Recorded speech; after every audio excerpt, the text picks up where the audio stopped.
Salam sejahtera Malaysia, denyut nadi suara rakyat bergema di channel ini. Terima kasih kerana bersama-sama dalam channel ini untuk mendapatkan berita-berita dan ulasan-ulasan terbaik untuk seluruh rakyat Malaysia. Bagi anda yang pertama kali bersama-sama dalam channel ini, sila tekan butang subscribe, like dan share. Malaysia kita punya, cintai Malaysiaku, kita jaga kita. Sekali lagi, bagi anda yang pertama kali, sila tekan butang subscribe, like dan share. Kita mulakan berita menarik hari ini. Salam sejahtera Malaysia. Soalannya pendek, Anda boleh komen di ruangan komen. Tolong bantu saya untuk komen supaya saya boleh tahu pendapat Anda tentang perkara ini. Bolehkah kerajaan Madani pecah di isu tahanan rumah? Bolehkah kerajaan Madani ini pecah kerana isu tahanan rumah Najib Razak? Bolehkah? Dalam banyak perbualan saya sejak 2-3 hari kebelakangan ini berkaitan dengan isu tahanan rumah yang melibatkan Datuk Seri Najib Razak, antara persoalan yang sering dibangkitkan ialah sama ada perkara ini akan mampu untuk membuatkan kerajaan Madani terus bertahan di tengah jalan. Sejujurnya, saya melihat jika isu ini tidak ditangani dengan baik, tidak kiralah sama ada Najib akhirnya dibenarkan menjalani tahanan rumah atau semakan kehakimannya gagal dan beliau terus berada di penjara Kajang sehingga tahun 2028, ia tetap memberi kesan yang sukar kepada Perdana Menteri 10. Berikutan titah adendum itu sudah dibawa ke mahkamah untuk disahkan kewujudannya dan 7 responden berkaitan kerajaan telah dinamakan dalam samannya. Mahu tidak mahu, ia kini sudah menjadi pertikaian antara Najib dengan kerajaan. Dan apa yang bekas Perdana Menteri itu ingin lihat seterusnya ialah bagaimana kerajaan mahu melawan dalam kes tersebut. Memandangkan kerajaan pernah menyatakan soal pengampunan adalah hak mutlak agung dan dalam bidang kuasa lembaga pengampunan, tetapi apabila sudah jadi kes mahkamah, cara bagaimana kerajaan melawannya akan menjadi perhatian yang utama. Jika kerajaan bersungguh-sungguh melawannya, ia boleh ditafsirkan kerajaan tidak mahu Najib diberi tahanan rumah sebagaimana yang ditetapkan oleh Agung ke-16. Sebab itu, apa juga keputusan Mahkamah Kehakiman kelak, ia pasti memberi kesan kepada kerajaan. Tambahan lagi, saksi penting Najib ialah timbalan Perdana Menteri Ahmad Zahid Hamidi. Walaupun PM10 semalam menyebut tindakan Zahid Hamidi menjadi saksi adalah atas kapasiti beliau sebagai selaku Presiden UMNO, tetapi sepanjang masa adalah tidak dapat dielakkan beliau juga memakai baju timbalan Perdana Menteri selagi jawatan tersebut disandangnya. Kalau Najib menang dalam semakan kehakimannya dan beliau berjaya menjalani tahanan rumah, ini adalah kemenangan moral yang besar baginya. Selain ia akan digunakan untuk melonjakkan lagi sokongan rakyat kepada Najib dan UMNO menjelang PRU 16 akan datang. Kedudukan Zahid Hamidi menerajui parti itu juga dengan sendirinya bertambah kukuh.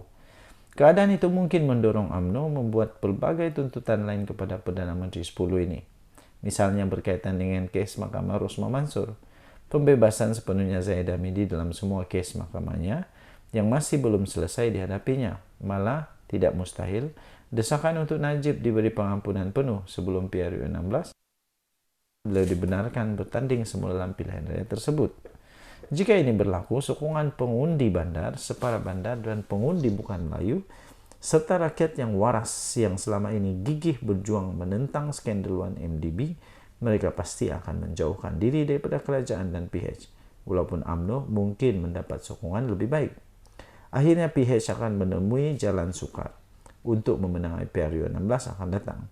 Sebaliknya, jika semakan kehakiman Najib gagal dan beliau kekal dimustautinkan di penjara Kajang sehingga tahun 2028, UMNO akan terus bergolak. Kedudukan Zahid jadi rapuh dan penyokong Najib dalam UMNO semakin kecewa dengan Zahid Hamidi serta kerajaan. Ia kemudiannya tidak mustahil akan mendorong timbulnya desakan agar UMNO keluar daripada kerajaan. Paling mungkin menjadi orang pertama yang akan melakukan desakan itu kiranya Najib kekal ditahan di penjara Kajang ialah Ketua Pemuda UMNO sendiri, Dr. Ambal Saleh. Jika Zahid Hamidi gagal mengawal semua keadaan tersebut, desakan itu akan berkembang dan akhirnya akan menggoncang kedudukan kerajaan.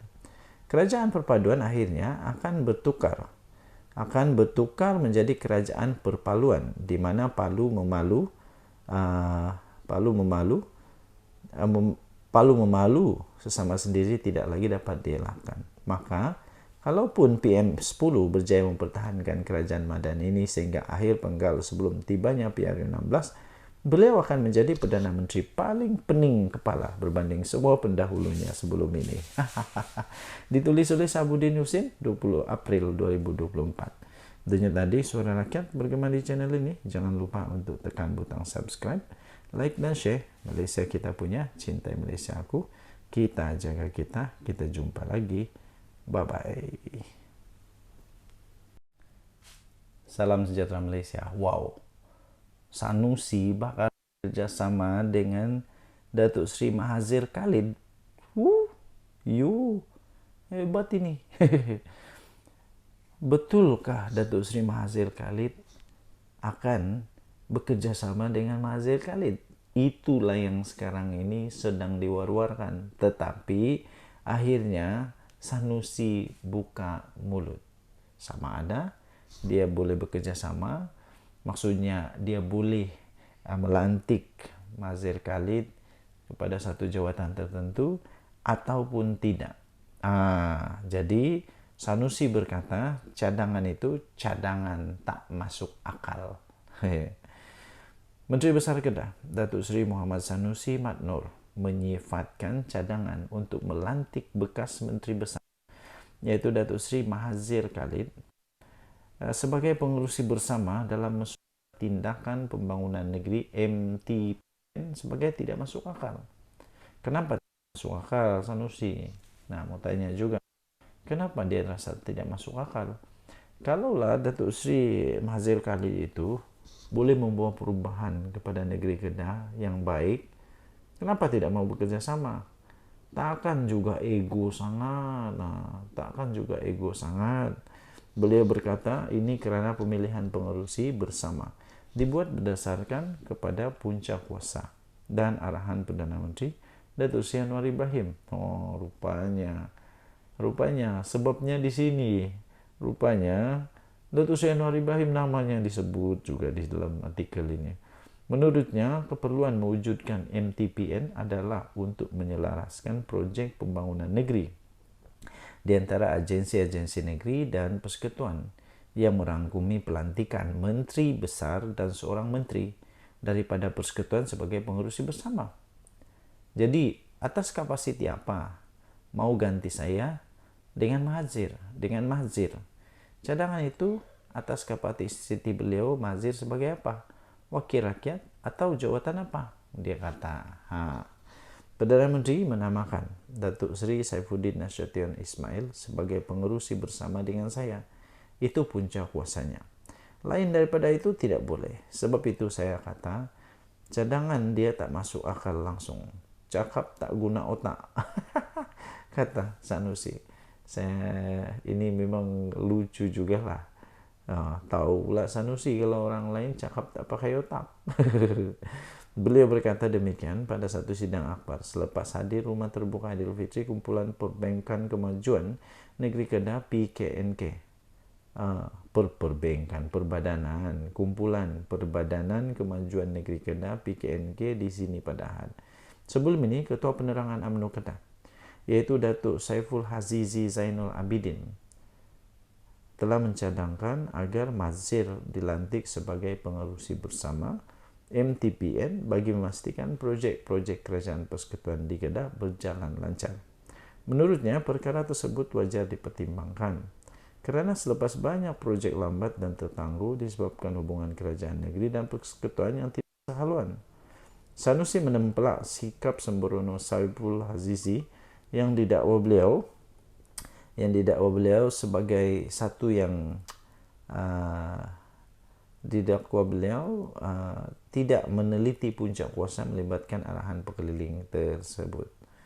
Jadi katanya, saya nasihatkan untuk apa-apa cadangan selepas ini, baca dulu Janganlah karena ada jawatan dalam politik tak baca dan terus cadang, nampak kurang cerdik kan katanya. Menurutnya, sekiranya beliau menyarankan agar dimasukkan arahan pekeliling berkenaan, berikutan kerajaan negeri dan persekutuan yang tidak saluran politik, ia harus dikemukakan kepada Perdana Menteri. Jadi dia kata cadanglah kepada Perdana Menteri, tak boleh cadang pada saya.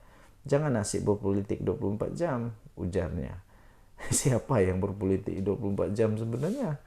Sanusi memaklumkan hubungan persekutuan dengan negeri harus berlandaskan sistem federalisme dan amalan demokrasi selepas pembentukan kerajaan, bukan lagi bersifat kepartian. Jadi tuan-tuan dan puan yang dihormati sekalian, anda boleh baca ini laporan ini di sinarharian.com.my 21 April 2024. Denyut Nadi, Suara Rakyat, bergema di channel ini. Kita jumpa lagi. Jangan lupa tekan butang subscribe. Bye-bye. Salam sejahtera Malaysia, Denyut Nadi, Suara Rakyat, bergema di channel ini. Tajudin yang sudah lama tak muncul, akhirnya membuat kejutan besar untuk politik Malaysia. Tajudin ini bekas ahli Majlis Kerja Tertinggi UMNO. Dia buat kejutan. Tapi sebelum itu saya ada soalan untuk anda, tuan-tuan dan puan yang dihormati sekalian. Anda boleh letak di ruangan komen, tolong komen di sana. Soalannya mudah.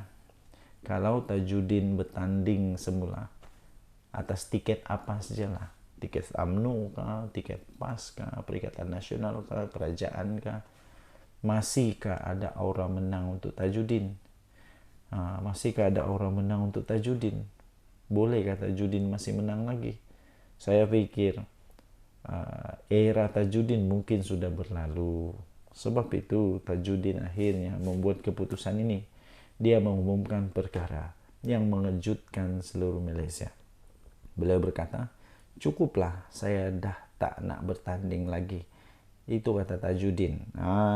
Jadi mungkin pengumuman ini sebenarnya dibuat atas profesionalisme dia. Dia tahu pengalamannya dalam politik mungkin menunjukkan bahawa kalau dia bertanding pun dia tak boleh menang lah. Bekas ahli Majlis Kerja Tertinggi UMNO, Datuk Seri Tajudin Abdul Rahman memutuskan untuk tidak bertanding pada pilihan raya umum atau pemilihan parti itu pada masa akan datang. Sebaliknya, beliau mahu untuk menumpukan perhatian kepada usaha untuk memperkukuhkan semula parti supaya UMNO dan Barisan Nasional kembali diterima semua lapisan rakyat. Katanya dalam kenyataan itu, saya bukan nak bertanding jadi wakil rakyat semula. Dia kata, saya sudah merasa menjadi ahli Dewan Undangan Negeri ADUN, sudah juga merasa ahli Parlimen, pengurus syarikat berkaitan kerajaan GLC dan timbalan menteri. Cukuplah, kata dia. Ini seolah-olah bunyi orang yang sudah trauma. Seolah-olah bunyi trauma yang penat dengan main politik. Cuma dia kata, saya cuma nak UMNO dan BN bangkit dan menebus kekalahan. Saya akan buat apa yang saya mampu sehabis baik untuk bantu. Itu dia kata. Tambahnya, saya tidak akan bersalah selagi hayat dikandung badan. Saya akan teruskan perjuangan untuk parti bangkit semula. Wow. Rupanya dia tak bersara. Tapi dia tidak mau jadi bertanding sudah. Tapi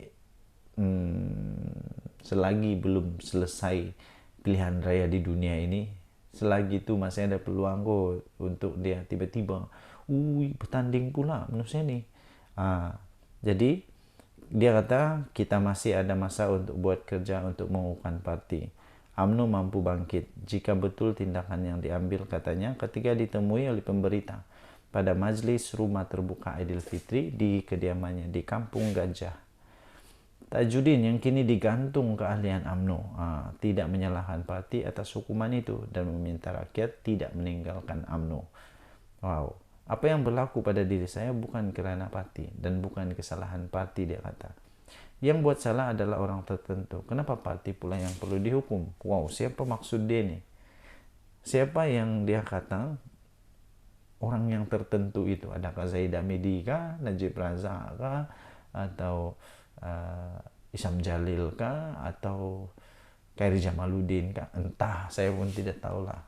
Tapi dia kata, apa yang berlaku pada diri saya bukan kesalahan parti, dan bukan kesalahan parti, dan bukan karena parti. Yang buat salah adalah orang tertentu. Nah, soalan dia siapa itu? Dan dia kata kita perlu tahu bezakan antara parti dengan individu. Dia kata, kalau hari ini orang itu ada di situ, esok lusa dia dah tak ada. Dia sudah tiada. Jadi kalau kita buang parti, habislah, sedangkan kita mau parti bangkit semula. Katanya dalam kenyataan itu. Denyut Nadi Suara Rakyat bergema di channel ini. Jangan lupa untuk tekan butang subscribe, like, dan share. Malaysia kita punya, cintai Malaysia aku, kita jaga kita. Bye. Salam sejahtera Malaysia. Denyut Nadi Suara Rakyat bergema di channel ini.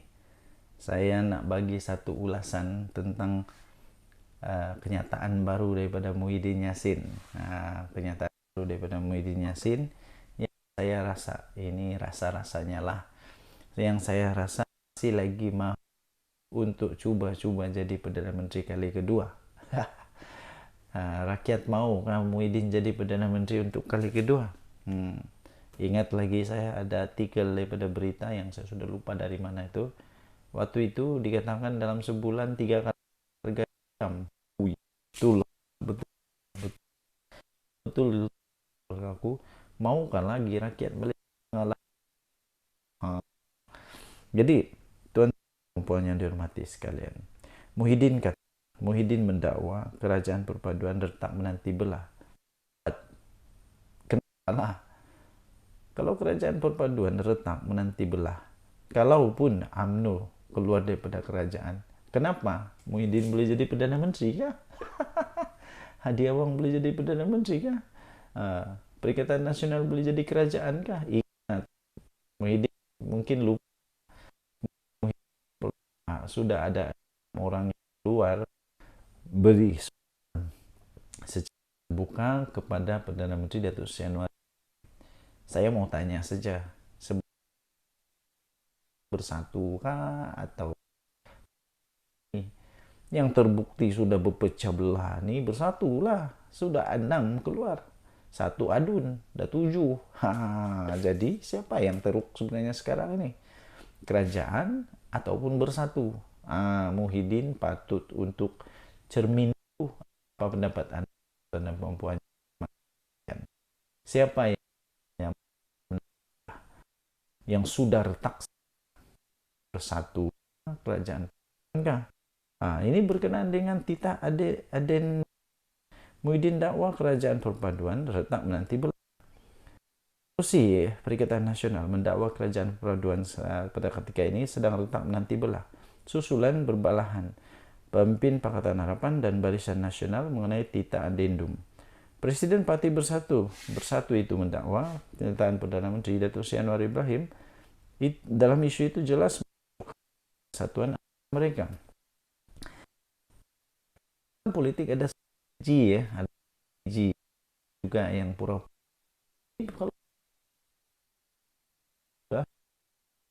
Kalau artikel tajuk berita itu kata itu strategi, kadang tunjuk kunun-kunun ada perbalahan, tapi sebenarnya tidak. Jangan pula Muhyiddin terperangkap dengan permainan politik.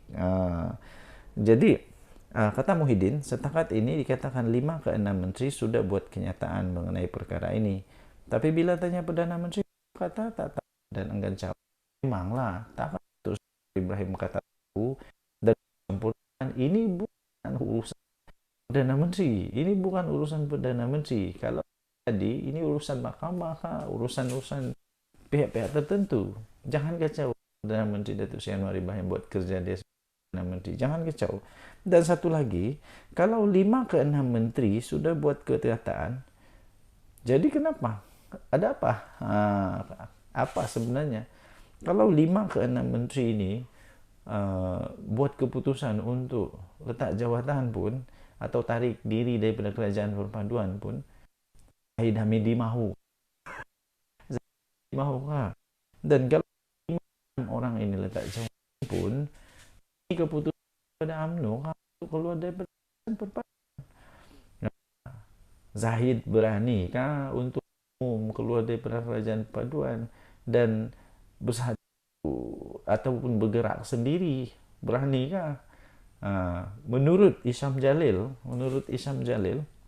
yang dia menurut Isyam Jalil yang saya ada nampak, dia live di mana, Facebook atau TikTok, dia bagi satu data, satu dan ya, yang kalau saya salah betulkan, UMNO bukan makin kuat sekarang, makin tak kuat. Jadi kalau UMNO daripada kerajaan perpaduan, apa yang dia yang saya heran, kenapa Muhyiddin syok sangat tengok kerajaan ini bakal berbelah. Kenapa syok sangat? Kenapa? Ada lagi langkah-langkah ke? Ini soalan. Dan Muhyiddin masihkah berusaha untuk jadi Perdana Menteri? Masalahnya, pas Muhyiddin jadi Perdana Menteri, kan pas pun yaitu MP Terengganu kalau tak silap, Terengganu sekarang tuh, Dr. itu kan dia punya nama. Mahukah mereka untuk Muhyiddin jadi Perdana Menteri lagi? Sedangkan Muhyiddin dianggap selalu diberi jolokan oleh warga maya sebagai perdana gagal. Dan pada hemat saya, kalaupun retak menanti belah, tidak akan mendatangkan apa-apapun keuntungan kepada Perikatan Nasional. Tidak. Saya ingat lagi waktu Perdana Menteri baru naik angkat sumpah, Perdana Menteri Malaysia, waktu itu bukan main lagi. Guru hadiah awang pun kata bila-bila masa boleh tumbang. Lepas itu satu demi satu kenyataan ini tumbang dan sebagainya, sampailah tumbang lagi. Yang terjadi adalah kerajaan sekarang ini makin kuat ya, makin kuat. Apa buktinya makin kuat? Buktinya mudah saja. Ada 6 orang daripada Bersatu yang ambil keputusan itu Januari menyokong kepimpinan para rapat di Selangor. Itu bukti yang paling kukuh bahwa kerajaan makin kuat secara politiknya. Dan bukankah bukti yang paling kukuh bahwa Bersatu sebenarnya adalah yang retak menanti belah? Bukti apa? Coba tanya bukti. Buktinya senang, sama. Ada 6 MP Bersatu yang sudah pun buat keputusan secara terbuka untuk sokong Perdana Menteri Datuk Seri Anwar Ibrahim. Apalagi punya untuk cuba memujukkan, menakutkan, mengubah, tak tahulah. Itu dalam kurungan semua. Tapi apa yang dorang buat? Dorang berpatah hati. Tidak. Mereka tetap dengan pendirian untuk kepimpinan Datuk Seri Anwar Ibrahim. Apalagi bukti yang kamu mau? Dengarlah di Suara Rakyat, bergema di channel ini. Jangan lupa untuk tekan butang subscribe, like, dan share. Malaysia kita punya. Cintai Malaysiaku, kita jaga kita. Kita jumpa lagi. Bye-bye.